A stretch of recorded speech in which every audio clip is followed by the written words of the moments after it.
Hello guys, ഇന്ന് May 1 ആയതുകൊണ്ട് തന്നെ നമുക്ക് ടീം ഔട്ടിംഗ് ഡേ ആണ്. എല്ലാം കോർഡിനേറ്റർ എന്ന നിലയിൽ പ്ലാൻ എല്ലാം സ്കെഡ്യൂൾ ചെയ്തതും പ്ലാൻ ചെയ്തതും ഞാൻ തന്നെയാണ്. അങ്ങനെ മെയിൻ പ്ലാൻ എന്തായിരുന്നു എന്ന് വെച്ചാൽ ഞങ്ങൾ വാട്ടർ മെട്രോ കയറി നേരെ ഫോർട്ട് കൊച്ചിയിലേക്ക് വിടുന്നതാണ്. അങ്ങനെ എല്ലാവരും കൂടി ടിക്കറ്റ് എടുത്ത് ആ ക്യൂവിൽ നിന്ന് നേരെ വാട്ടർ മെട്രോയിലേക്ക് ഞങ്ങൾ കയറി. കടൽ കാണുന്നതിനേക്കാൾ കൂടുതൽ ഞങ്ങൾ തമ്മിലുള്ള സംസാരങ്ങളായിരുന്നു ഏറ്റവും കൂടുതൽ. അത് പിന്നെ അങ്ങനെയാണല്ലോ, കുറേ സംസാരിക്കാനുണ്ടാവില്ല ആ ഒരു ടൈം ആകുമ്പോൾ.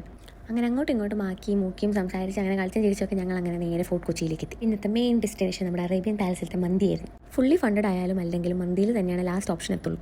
എല്ലാ അറേബ്യൻ പാലസിലും ആ ഒരു വൈബ് അത് ഭയങ്കര സെറ്റാണ് കേട്ടോ. ശരിക്കും ആ ഒരു അറബിക് വൈബ് ശരിക്കും അവർ കൊണ്ടുവരും. അങ്ങനെ അവിടെ ഇരുന്ന് പല ടൈപ്പ് മന്തികളെല്ലാം ഓർഡർ ചെയ്ത് ഞങ്ങളിങ്ങനെ മന്തിക്കായി വെയിറ്റ് ചെയ്തിരുന്നു. ലാസ്റ്റ് മന്തി എത്തി.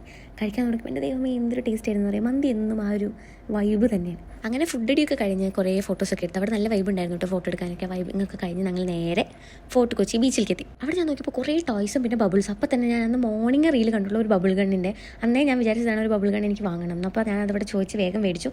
ഭയങ്കര പൈസയാണ് ആദ്യം പറഞ്ഞത്, പിന്നെ ഞാൻ അങ്ങനെ വിലപേശി കുറച്ച് കിട്ടി. അങ്ങനെ ഞങ്ങൾ നേരെ ബീച്ചിലേക്ക് എത്തി. ബീച്ചിൽ നിന്നിട്ട് കുറേ ഫോട്ടോസും വീഡിയോസും അങ്ങനെയൊക്കെ നിന്ന് പിന്നെ എല്ലാവരും കൂടെ സംസാരിച്ച് അങ്ങനെ ഞങ്ങൾ കുറേ ടൈം അവിടെ സ്പെൻഡ് ചെയ്തു. ബീച്ചിലുള്ള ആ ഒരു സ്മെല്ല് ഒഴിച്ച് ബാക്കി വൈബൊക്കെ സെറ്റ് ആയിരുന്നു കേട്ടോ. അധികം വേസ്റ്റും കാര്യങ്ങളും അങ്ങനെയൊന്നും ഉണ്ടായിരുന്നില്ല. ബട്ട് നല്ല സെറ്റായിരുന്നു. അങ്ങനെ ഞങ്ങൾ നേരെ തിരിച്ചുള്ള വാട്ടർ മെട്രോയിലേക്ക് യാത്രയായി. സോ ഇതൊരു ബഡ്ജറ്റ് ഫ്രണ്ട്ലി ട്രിപ്പ് ആക്കാനായിരുന്നു പ്ലാൻ. അതുകൊണ്ട് ഞങ്ങൾ വേഗം തിരിച്ചെത്തി. അപ്പോൾ ഓക്കെ, ബൈ.